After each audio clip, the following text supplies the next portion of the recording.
This is Bela Lugosi, welcoming you to Mystery House. Mystery House, starring Bela Lugosi. Mystery House, where live again the stories of the greatest mystery theater the world has ever known, the Grand Guignol of Paris. Mystery House, where tonight the distinguished actor John Carradine joins Bela Lugosi in presenting The Thirsty Death.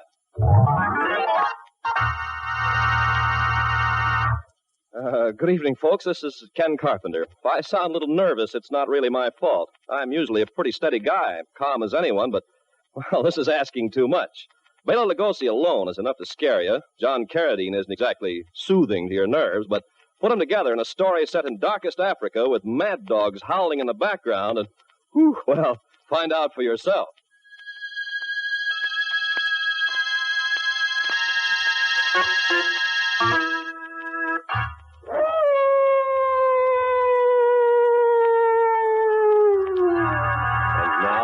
The curtain rises on The Thirsty Death, starring Bela Lugosi and his guest at Mystery House, John Carradine. Do you hear those native drums? You know what they're saying? Eve Plaisante does. That is why her heart is pounding to the mounting cadence of those ceaseless drums. That's why she's hurrying faster, hurrying through the North African forest in the oppressive heat of this humid afternoon. And that is why Malad, her native houseboy, follows unwillingly, his eyes rolling fearfully in their wide sockets. Malad, faster. Walk faster. Missus, please, better we go back. Don't talk such nonsense. But, Missus, thirsty death walks. All around us is thirsty death. You hear, Missus? Do you hear? Oh, stop gibbering like a frightened child. Anyway, we've gone too far to turn back now. We're almost halfway to the village. No, better we go back. Better we... go back. Malad, don't leave me here alone.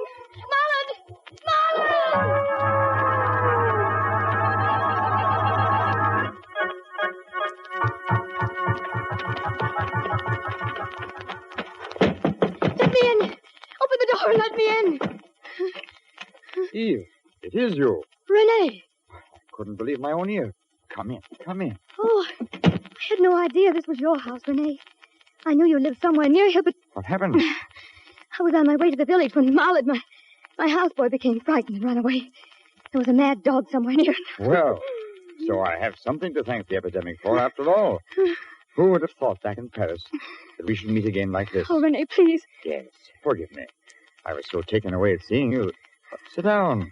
Let me pour you some water. Oh, thank you. Here, drink. Not so fast, Eve. You make yourself ill. More, please. Well, a little more will be all right, I suppose. I never knew before what thirst could mean. Imagine those poor devils out there, hundreds of them who have hydrophobia. Eve, whatever induced you to set foot outside your door? Oh, it was foolhardy of me, I know.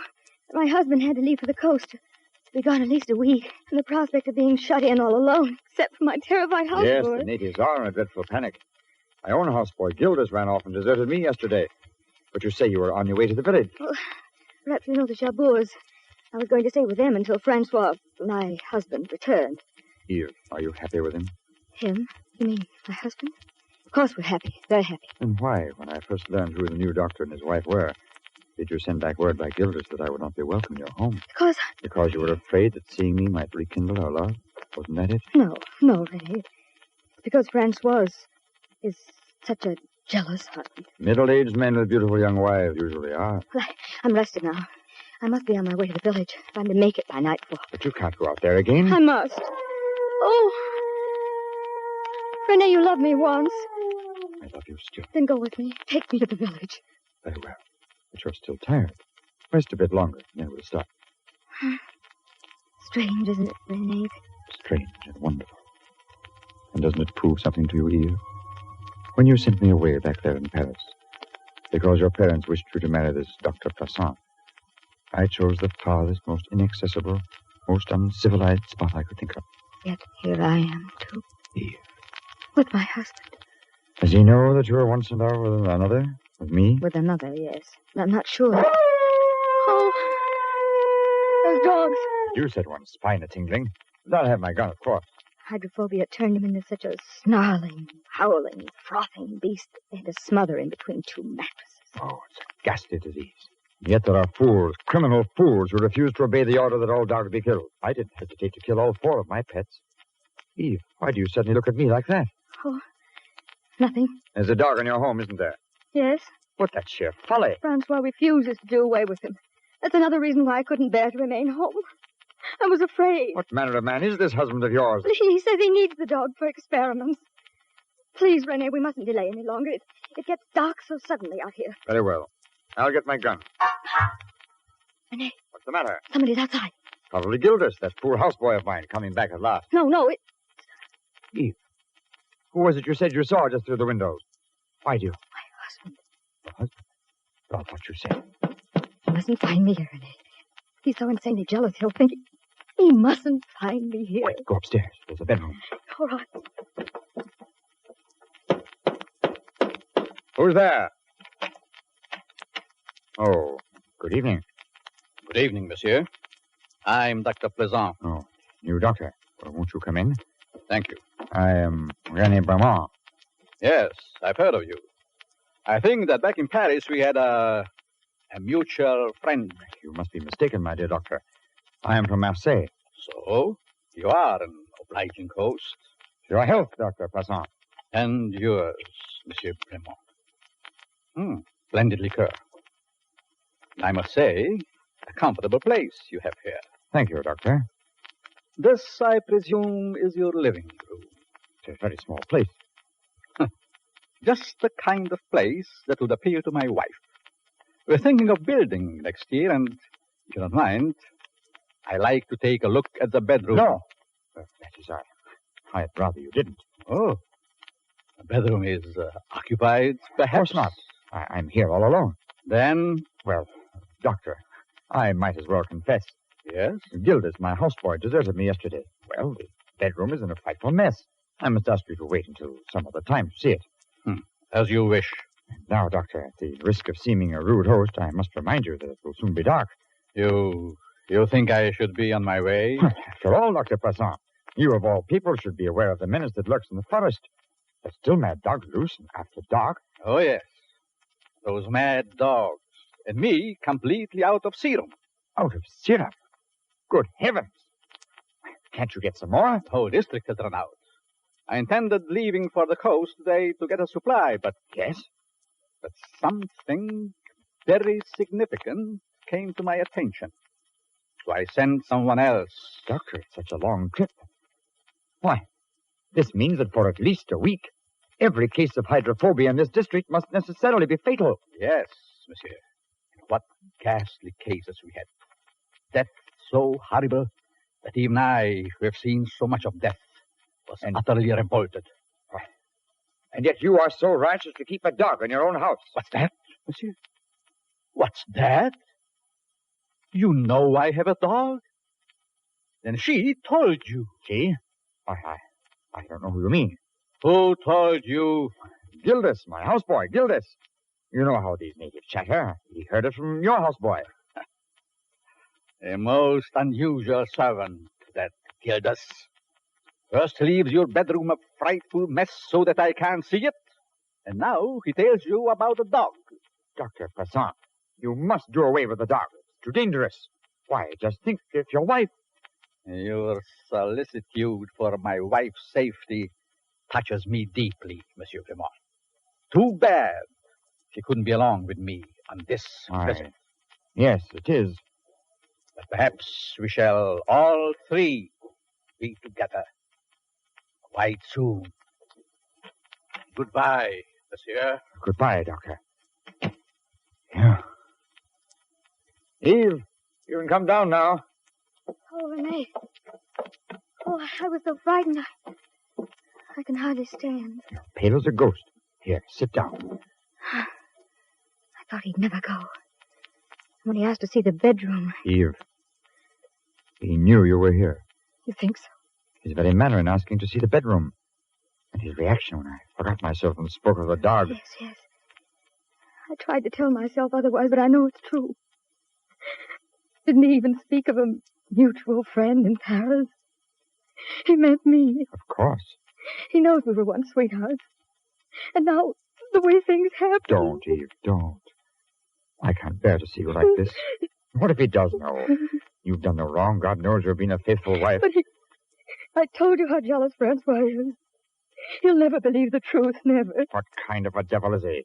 That you should cower and cringe before him. Oh, you don't know what he's capable of. Then why don't you divorce him? You don't love him. You never have. He'd never consent to a divorce. He's told me so. Then leave him anyway. Eve, darling, come away with me. Come away to the other end of the earth. I'll make you happy. I swear I will. Everything that we once hoped and dreamed together. Oh, Rene, don't, please. You're only making me feel worse. As long as I'm his wife, I couldn't. Yes. I suppose I knew that. Look, night is closed in already. We've got... What's the matter? If I hadn't caught you then, you'd have fallen. Oh, it's just nerves. I'll be all right. We've got to start for the village at once, Rene. But you're in no condition to ever make it here. Do you realize how far it is? Yes, but Those mad dogs prowling in the blackness of the forest? But I can't stay here. Why not? You can have the bedroom upstairs. I'll sleep down here on the couch. Do you think he'd ever believe that? Listen, I have an idea. Why didn't I think of it before? Some friends of mine, an elderly couple, have a place down by the river. I'll take you there at dawn.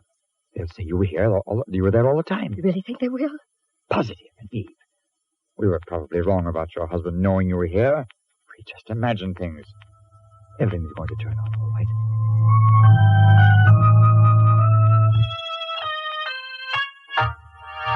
Rene! What is it? What's the matter? Oh, Rene. Oh, I had such a terrible nightmare. I woke up screaming. Poor thing. Why, you're actually trembling. What time is it? Well, as a matter of fact, we'd have had to get up soon anyway. It's just about dawn. Well, then, if you don't mind, I'll go back downstairs with you. I hate to be alone. Sure thing. I'll start right in fixing breakfast. I had a restless night, too. Wouldn't be a bit surprised if I was going to have another bout of malaria. My head's spinning, and I ache all over. Sit down. I'll light the lamp. There's this eerie blackness. Heat a match. Oh, there. The light from the lamp makes me feel better already. I can almost laugh at my horrible dream now. Was it about the dogs? Yes, about the little dog Nero that my husband refused to kill. I dreamed that right before my eyes, the dog changed in the shadowy figure of a man.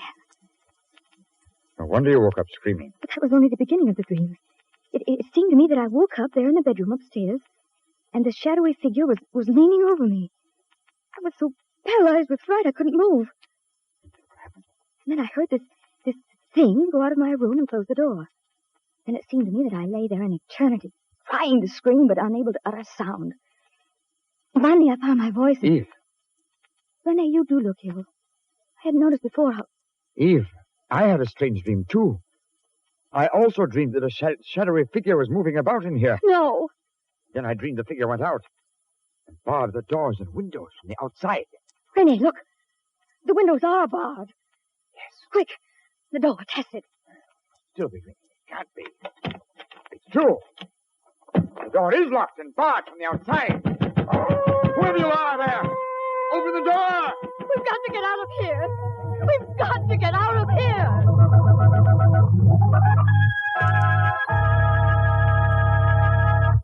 Well, I hope you're not frightened yet, because this isn't anything. Wait till you hear Bela Lugosi and John Carradine in the second act of The Thirsty Death. And wait till you hear those howling dogs.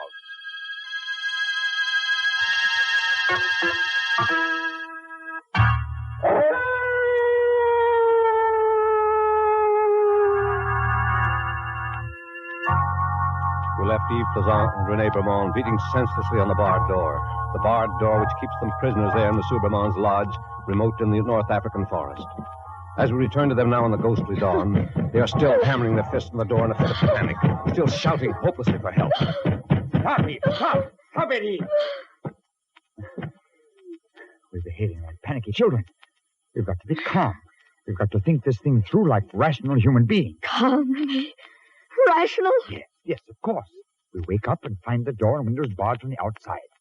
Now, is that any reason to give way to terror? Shadowy figure, Rene. He must have had a purpose. A ghastly purpose. Nonsense.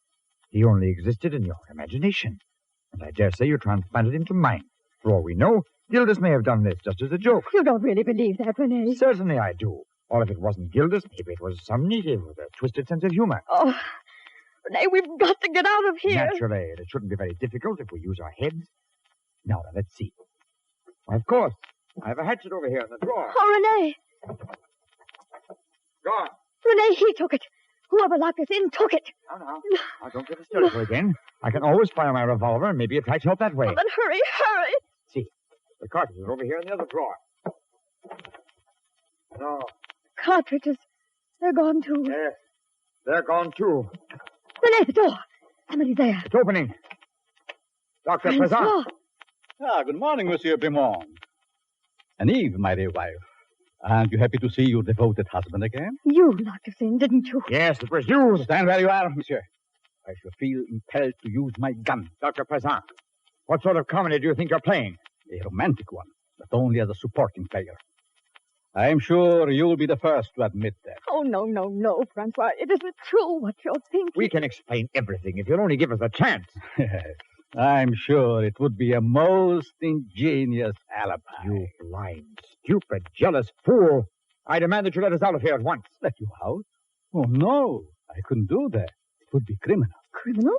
Decidedly. You are dangerous. What riddles are you speaking now? Not riddles. Facts. Oh, he's gone mad. Completely mad. No, my dear wife. I'm not mad, but unfortunately, it will soon be impossible to say the same about one of you.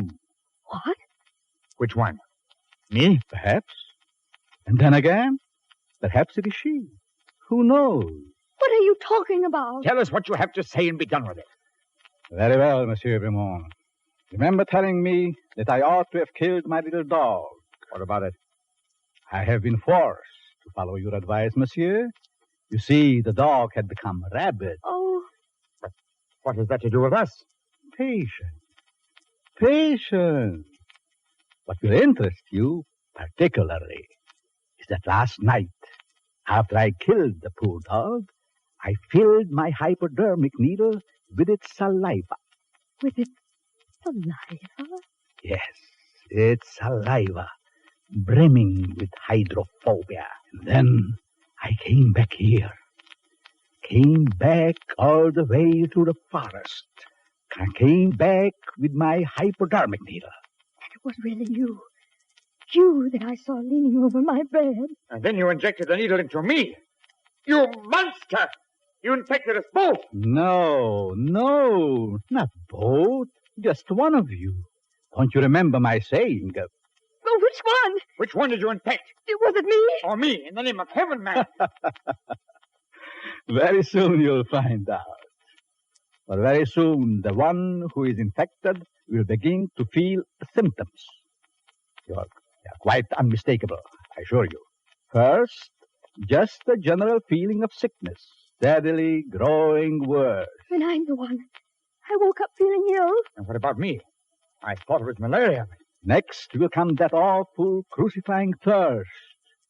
And then the final stage, the transformation into a snarling, frothing, howling beast that will bite and tear and stand back, Ramon, or I shoot. Dr. Prezant, by all that is holy, I swear that we are innocent. Oh, yes, Francois, yes. Have you no mercy? I have only advice. There in the drawer, where you failed to find the hatchet, I left a knife. A knife? Oh, it's not sharp enough or strong enough to tear open the door or window bars. However, when the mad person attacks the healthy one, the knife will prove useful. Goodbye.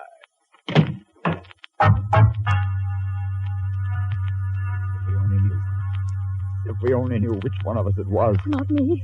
He wouldn't have done it to me. He wants me. He wouldn't destroy me. It's you, Rennie. He did it to you. You're just saying that, Eve. You know in your heart it isn't true.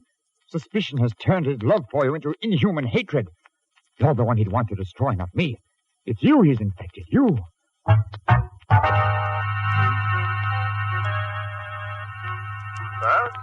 just a general feeling of sickness, steadily growing worse. General feeling of sickness. Steadily growing worse. What he said. What's that you're saying, Eve? Renee, there's no longer any doubt about it. It was me that he infected. No. It was me. Just as he said, the symptoms are unmistakable. Why should I lie to myself or you any longer? I'm the victim. You're sure, Rene? You're positive? Would to God that I weren't. General feeling of sickness.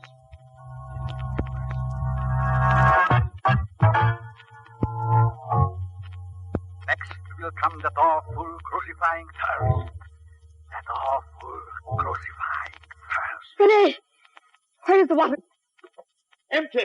No! That devil! He must have poured out all the water. Poured out all the water. And I'm so thirsty. So horribly, terribly thirsty. You are? Eve, you are? Then you must be the one. Water. Water, get me water. I've got to have water. Then, final stage. The transformation into a starving, frothing, growling beast that will... Why do you stand there looking at me, Rene? Water. I've got to have water. There's nothing I can do, Eve. Nothing. You've got to do something. There in the drawer where you failed to find the hatchet, I left a knife. When the mad person attacks the healthy one, the knife will prove useful. Rene! What are you doing at that drawer? Why, Put down that knife, Rene. Put it away. Put it away. You hear? Eve, stay away from me. I warn you. He's going to kill Don't me. come a step closer. Kill If me you with do, the I'll knife. have to use this knife. But get We're the locked in here knife. together, Eve, and there's nothing I can do but use this knife. Help! Help! Oh!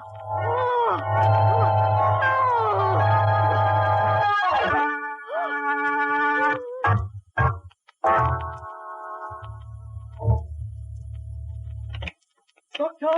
Doctor, see, I come back. Yes, my lord.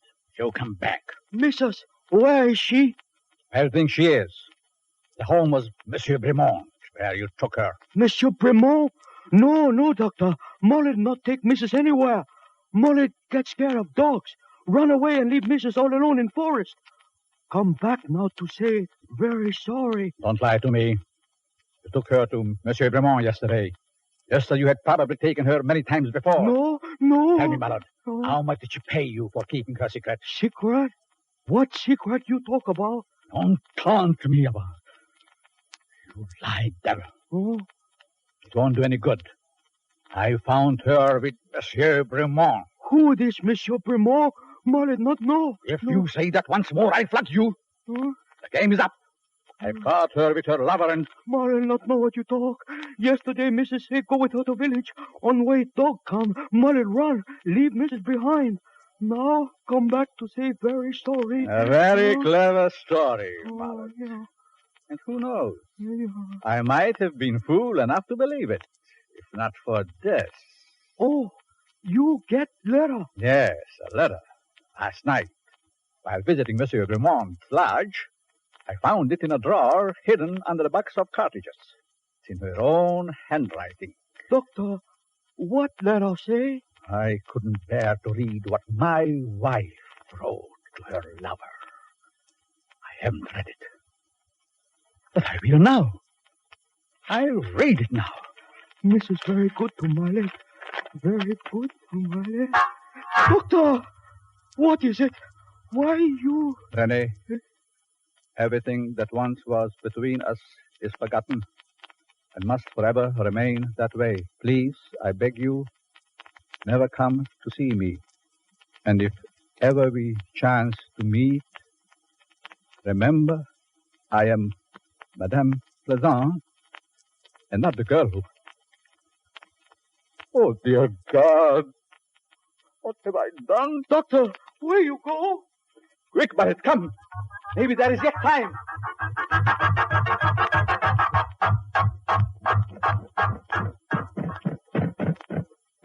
Let me out, for God's sake. Let me out of here. Yes. Quick, Barrett. Help me get the door open. Oh, Mrs. How did you expect to find her? So, you killed her. Yes. I killed her. I was only your instrument. You gave her that monstrous disease. Eve. Look at her now. Your wife. Your beautiful young wife. You and your hypodermic needle. You made her into a frothing, howling, fighting... Listen to me. It's true that the blood is on my soul. She was not a victim of hydrophobia. All that about that hypodermic needle, I made it up. Neither you nor my wife was touched.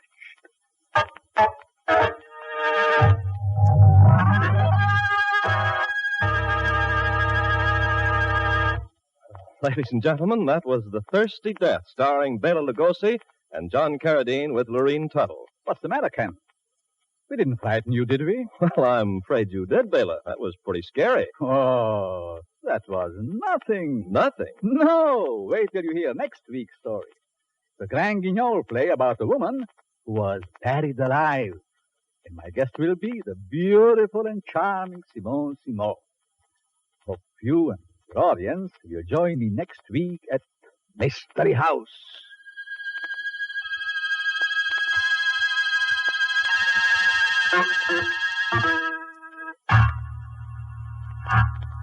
Bela Lugosi is currently being starred in a series of Mystery House pictures at Universal Studios. You'll find Mystery House novels on sale at your local bookstore.